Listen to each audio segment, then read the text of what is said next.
निश्चित ही मैं नृत्य की सदा बात करता, क्योंकि मेरे लिए नृत्य ही पूजा है, नृत्य ही ध्यान है। नृत्य से ज्यादा सुगम कोई उपाय नहीं, सहज कोई समाधि नहीं। नृत्य सुगमतम है, सरलतम है, क्योंकि जितनी आसानी से तुम अपने अहंकार को नृत्य में विगलित कर पाते हो, उतना किसी और चीज में कभी नहीं कर पाते। नाच सको अगर दिल भर कर तो मिट जाओगे, नाचने में मिट जाओगे। नाच विस्मरण का अद्भुत मार्ग है, अद्भुत कीमिया है। और नाच की और भी खूबी है कि जैसे जैसे तुम नाचोगे तुम्हारी जीवन ऊर्जा प्रवाहित होगी। तुम जड़ हो गए हो, तुम सरिता होने को पैदा हुए थे, गंदे सरोवर हो गए हो।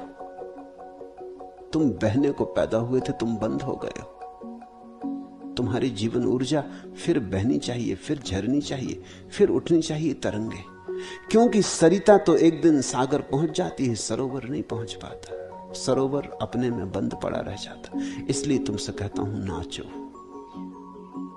नाचने का अर्थ तुम्हारी ऊर्जा बहे। तुम जमे जमे मत खड़े रहो, पिघलो, तरंगायित हो, गत्यात्मक हो। दूसरी बात, नाच में अचानक ही तुम प्रसन्न हो जाते हो। उदास आदमी भी नाचना शुरू करे, थोड़ी देर में पाएगा उदासी से हाथ छूट गया, क्योंकि उदास होना और नाचना साथ साथ चलते नहीं। रोता आदमी भी नाचना शुरू करे, थोड़ी देर में पाएगा आंसू धीरे धीरे मुस्कुराहटों में बदल गए।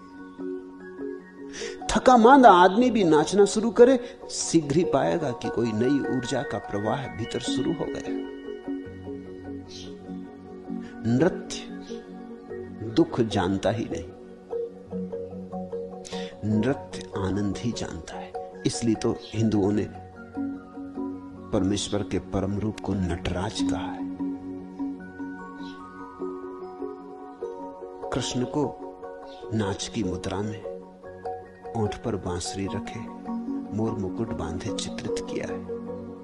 ये ऐसे ही नहीं,